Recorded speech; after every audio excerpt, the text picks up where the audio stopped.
Welcome to Samba Samba. Enjoy the video.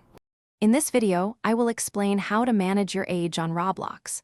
While directly changing your birth date after account creation is generally not possible, there are specific situations and settings you can adjust. We'll cover the differences between your account's creation age and your display age, and when it might be appropriate to contact Roblox support for assistance. Understanding these options is key to managing your Roblox experience effectively. Your age, as set during account creation, is a permanent fixture on Roblox. This initial birth date determines many of your account's default privacy and chat settings, especially for users under 13 years old. However, you do have control over whether your age is publicly displayed to other users.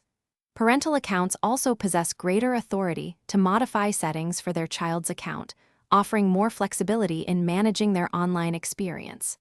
1. 13-14. If there was a genuine error in your birth date when you first created your account, contacting Roblox support is your primary option.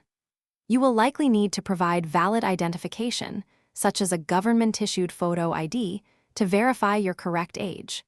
It's important to understand that support typically only makes corrections for legitimate mistakes, not to circumvent age-based restrictions or policies. Be prepared to offer clear documentation for any requested changes. 1, 3, 4, 6. While you cannot alter your core account age, you can manage how your age is presented through your privacy settings. Navigate to your account settings and explore the privacy section to adjust who can see your age or if it's displayed at all. For users under 13, these settings are often more restrictive by default, ensuring a safer environment. Carefully consider these options to control your social interactions within the Roblox platform. 1, 10, 11, 14. Thanks for watching. Consider subscribing if we helped you.